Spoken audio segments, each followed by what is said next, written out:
A student stabbed and 3 others detained at a local high school. What the superintendent says is next for the school. Plus, why a local couple says they were treated differently because of their race after their plane made an emergency landing. Then a stolen sports car driving more than 110 miles per hour crashes into a power pole in a police chase. How investigators say the teenager behind the wheel stole the car and many others. We've got a nice blast of fall weather on the way, but it's coming with rain chances. I'll let you know when the cold front arrives and see the newest forecast track for Hurricane Lee.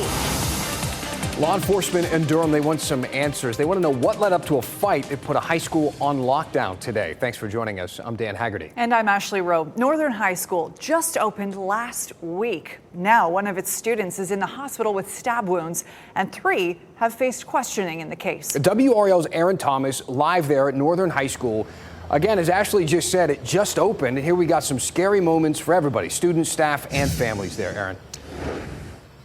Yeah, that's really the shocking part of this all. The school just opened is certainly scary when you want, these parents definitely want the school to be a safe place for their students. We learned from Durham Public School Superintendent that this school will have counselors on hand tomorrow. The school behind me was actually placed on lockdown right after this 11 a.m. incident took place. Look at your screen. We actually captured the moment that we saw several parents coming to pick up their children after the regular 4:15 p.m. dismissal time. But families also had the chance to pick up their children after officials lifted that lockdown that lasted more than an hour. Several parents telling WRAL about their concerns when it comes to school safety. Durham County Sheriff's Office as well as Durham Public Schools say that a fight broke out and a student was hurt after another student used what's believed to be a knife. We're able to apprehend those students. They are with us, and we're doing everything possible when it comes to discipline, and the law enforcement. They are also involved to support us in this. Now, on our late news, we are in the process of trying to get in contact with any sort of legal experts or juvenile justice experts to find out what's next in this case. Dan? Got it. Aaron Thomas, live for us. Thanks, Aaron. Happening right now, we will find out if teens in Fayetteville will have a curfew, and some protesters are already pushing back. Here are those protesters right there. Now, you may recall Fayetteville Police Chief Braden has pushed a proposal after several victims and suspects in recent shootings were teenagers. Under the proposal, anyone 16 or younger would have to be off the city streets from 11 p.m. to 5 a.m. Monday through Sunday. Now, those protesting against it share why they believe the proposal would not work. Take a listen. This ordinance will result in police stopping and interrogating people who should be treated as equal. It will result in a de facto stop and frisk policy for our city. This ordinance is an anti-civil liberties atrocity. You heard the reason against it. What about the reason for it? We have a crew inside that council meeting that is expected to start. It has already started. It's supposed to start at 7 o'clock. We will have a crew there and have an update for you later tonight at 10 and 11 on what the council decides on this controversial proposal. Controversial indeed. Thank you, Julian. 4 brazen thieves made off with 4 cars from an auction lot in Clayton this morning. Officers have since found 2 of the cars, but not before officers had to chase the suspects in 2 different counties. WRAL's Chelsea Donovan explains. It was here at Insurance Auto Auctions on Sadisco Road in Clayton where around 7 a.m. employees at this lot noticed suspicious activity. It turned out to be car thefts in progress. It was here at Insurance Auto Auctions on Sadisco Road in Clayton around 7 this morning where employees noticed suspicious activity on the lot, which turned out to be car thefts in progress. A blue Corvette, a blue convertible, black Hellcat, red eye, and a green Dodge Charger. Broadcastify scanner traffic revealing that a blue Camaro blew through this fence at the car lot and bolted down Highway 70 towards Wilson Mills. I just had blue passenger car pass me at a high rate of speed. Johnston County Sheriff deputies and Wilson Mills police engaged in a high-speed chase down 70. Eventually, the blue Camaro slammed into this power pole in a construction zone, snarling traffic for hours. The suspect behind the wheel ran on foot to get away behind this Family Dollar. He was in the westbound lane, crossed over, ran on foot, jumped the barrier, and started running towards into Wilson Mills city limits. With the use of canines, authorities found the suspect, a 17-year-old from Charlotte, down this gravel road. See him up here on foot. Behind his door. He's behind his fence over here. The teenager was arrested and will face a long list of charges. Authorities say the suspect used a Kia stolen out of Charlotte to get here to the auction site to attempt to steal those high-end sports cars. Around 9 o'clock in Chatham County, a 2014 Corvette was speeding on US 421. That car failed to stop for authorities. A chase ensued, and the driver ran from the car on 64 in Siler City. The driver got away on foot, but authorities say that Corvette was stolen from the auction lot here in Clayton. At this time, authorities have still not located the Challenger and the Charger. Chelsea Donovan, WRAL News, Johnston County.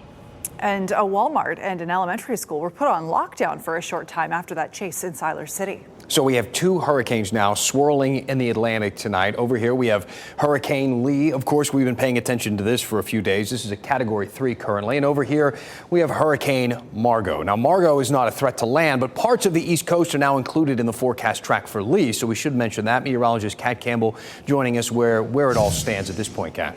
Lee is going to be the one to watch for us, but still we are not expecting direct impacts here in North Carolina. Top winds 115 miles per hour as it continues to move to the west-northwest. Weakening is expected as Lee passes just west of Bermuda. It is likely to weaken by Friday into a Category 1. In this region, there's much cooler ocean temperatures, and that's the reason why. If you follow the forecast track all the way out through the weekend, even Boston, parts of New England included in the forecast track, so this is going to be one to watch. We expect Lee to pass more than 500 miles off the coast of North Carolina, but zooming in on some of the areas that could be impacted, even though Boston is in the track, it looks more likely that Atlantic Canada, perhaps Maine, could be directly impacted. We'll be watching it closely. Our main concern here is going to be the rough surf. We're talking 7 to perhaps 14-foot waves possible by the end of the week. We expect dangerous rip currents all week long, and rough surf is likely as well. But we're also tracking a cold front. It's the same one that helps to keep Lee away from us. I'll have more on that part of the good news coming up. Sounds good. Thanks, Kat. A Durham couple's trip back from a destination vacation turned into a nightmare. They spent 10 days in Ghana, and when it was time to come home, an emergency landing led to several problems. They feel race was a factor in the way they were treated. WRAL's Shelley Jackson heard from the couple and the airline. When Nana Asante Smith walked through these doors more than 10 days ago, she hoped her trip would be memorable. And it was. Nana Asante Smith and her husband, Idrissa Smith, planned this trip to Ghana for a year and a half to celebrate their 6-year wedding anniversary with relatives. It was truly the trip of a lifetime. 5 hours into the flight, mechanical issues forced the plane to make an emergency landing at Lajes Air Base International Airport in Portugal, an airport that Delta did not provide service to. No one from Delta was on site, and Asante Smith says passengers were asking for food and water. The couple thinks part of their experience is because of their race and ethnicity. There's no doubt in my mind that we were treated and disregarded in the way that we were, both by the airport and by Delta Airlines, because we were, I guess, perceived of as second-class citizens. I think the fact that the plane came from Ghana and the people who stepped off the plane happened to be black added to it. A Delta spokesman tells WRAL that is absolutely not the case. He said Flight 157 was diverted for the mechanical issue and a different plane was sent from Lisbon. The couple says they were again stranded when the plane landed at JFK with no help with hotels, food, or transportation. Delta says there were severe weather delays this weekend, which constrained hotel space and rebooking times. As soon as we got into line to seek the help that we were promised, we were met with really complaints about how overwhelmed the airline was. Delta says refunds and an additional gesture of goodwill were provided to our customers for the experience. Asante Smith says they were initially offered $400 each. They returned to Raleigh Sunday, but the perfect trip is marred by the ending. They could have and should have handled that situation much differently. Now, Delta says the flight initially diverted due to a problem with the backup oxygen system. Shelley Jackson, WRAL News, Raleigh.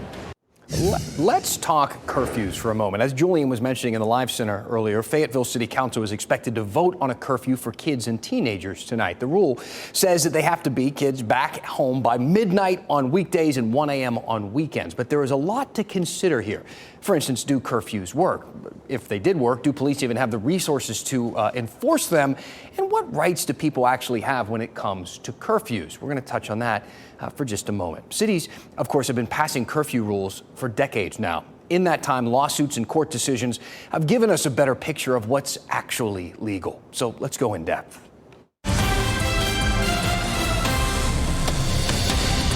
Now, you might be thinking, hey, these are just kids, right? They're under 18, they're juveniles, they don't have the same rights as adults, and that's actually true on several fronts. The U.S. Supreme Court case from the 70s ruled minors can be treated differently in many cases because of, quote, the particular vulnerability of children, their inability to make critical decisions in an informed, mature manner. Of course, minors do still have First Amendment rights, so curfews must include exemptions for that sort of thing. Freedom of speech, freedom of religion, and assembly, all right there among the exceptions included in Fayetteville's rule, though it's still open to interpretation, isn't it? No, officer, this isn't a party, it's my right to assemble, that sort of thing. Of course, we also have to think about the parents. What are their rights? Shouldn't it be up to parents to make the rules for their kids and decide how to discipline them, not city council? Well, we look to Virginia, a court case there from 1998. A group of parents challenged a curfew in Charlottesville, saying it infringed on their right to raise their children. The Fourth Circuit Court of Appeals found that a town curfew actually did not target parents' overall rights, but simply the right for parents to control their children's movement.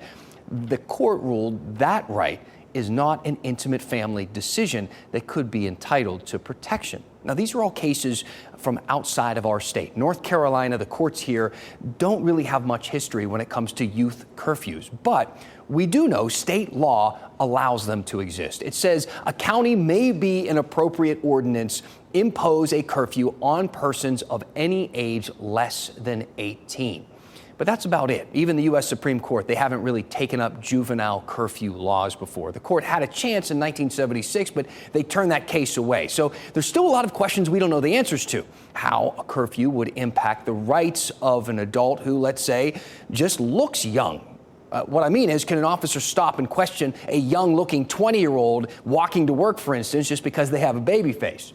And what happens if the initial stop then leads to something else, maybe something more serious? These are questions we still need answers to. But in the end, as it often does come to with police, what this really comes down to is, do we trust law enforcement to exercise the power that we provide them? In this case, the power of a curfew. Let me know what you think about this. Email me at dan@WRAL.com. We'll let you know, of course, what happens in Fayetteville. But reach out to me for anything. We love to discuss it right here. We will go in depth. Very curious to see how that meeting tonight goes. Last week they had a lot of things to iron out, so maybe they have done that by now. Narcan is now on the shelf at pharmacies across our state. With the life-saving drug now available over the counter, WRAL Data Trackers breaks down where we are in the overdose crisis. Plus, a North Carolina connection to 9/11 you may not have heard of before. We dig into the WRAL archive to meet the Cary woman who took a call from a flight attendant on one of the hijacked planes.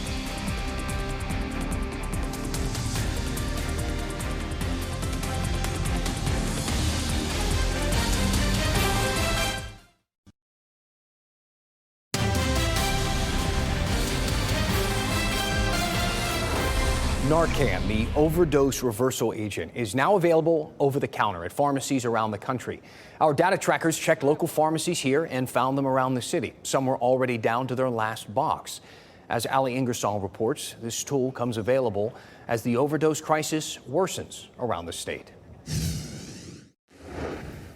Justin Garrity immerses himself in endless information and data about the state's opioid crisis. We're seeing so much fentanyl infiltrate drugs that people just don't know that they might be using. Garrity is the Healing Transitions Director of Recovery Services. He knows the program well because he went through it himself. He's been in recovery for 9 years now. In that time, the number of North Carolinians dying every year from overdoses has more than tripled. In 2022, more than 3,800 lives were lost, according to state data. One solution to combating the crisis is Narcan. The more naloxone or Narcan we can get out there, the better. The overdose reversal agent is a nasal spray, and now it's available over the counter.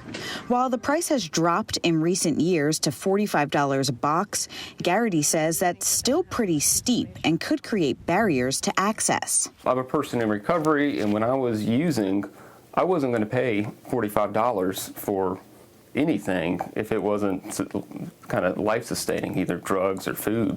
While he's concerned about the equity, he feels in general having Narcan available to everyone will hopefully make a difference. It absolutely can save lives. For WRAL News, I'm Allie Ingersoll.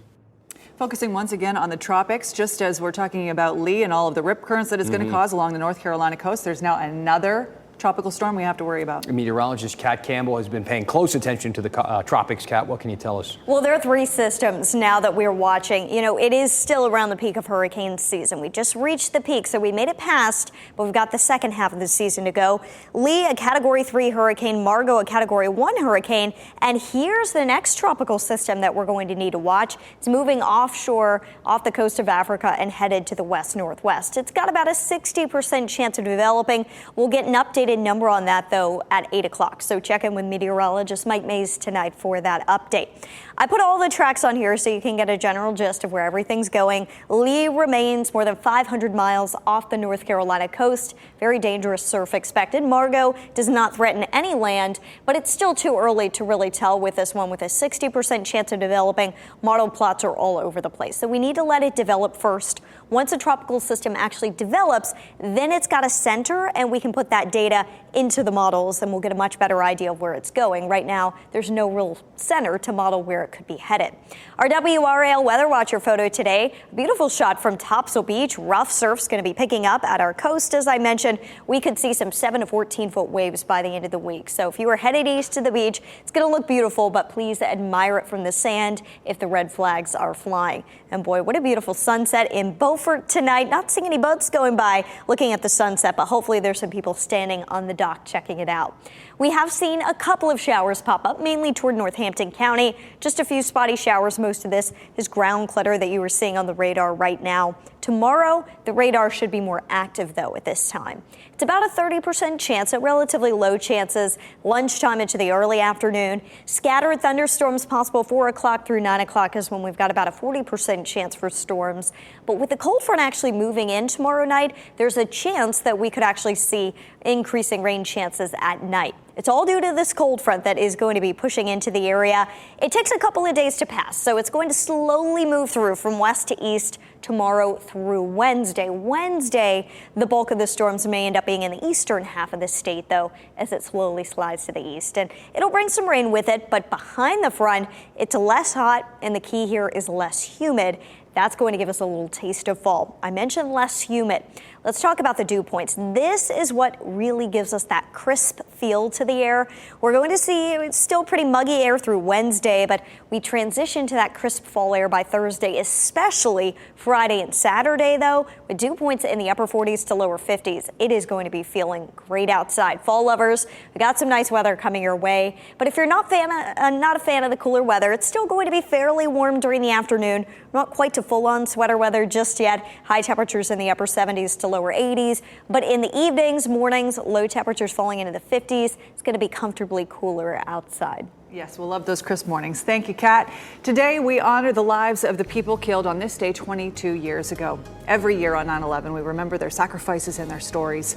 Today, we share one you may not have heard before. Up next, we pull from the WRAL archive for the story of a caring woman who took a call from one of the hijacked planes.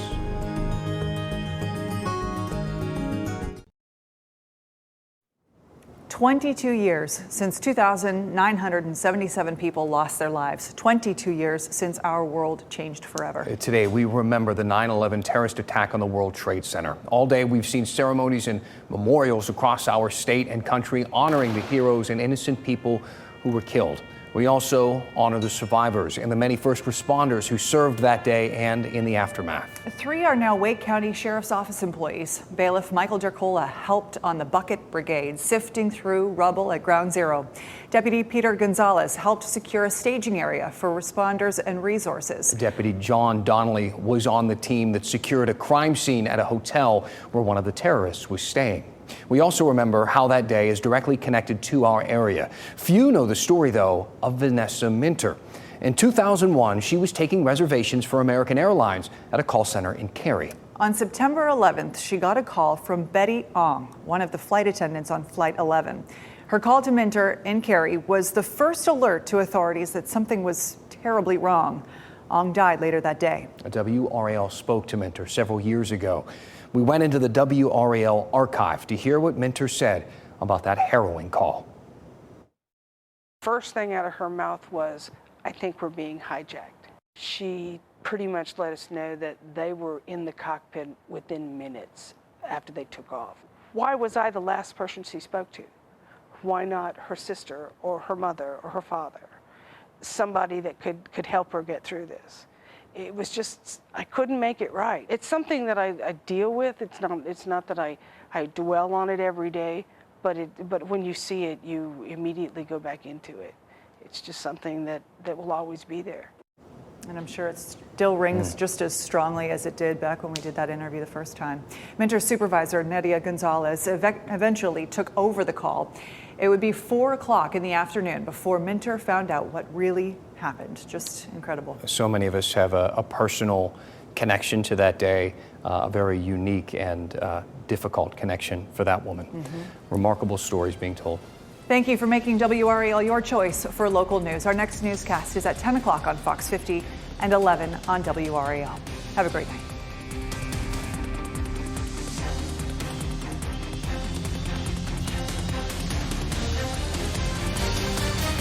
Keep watching WRAL News over the air Channel 34 and Spectrum Channel 1257.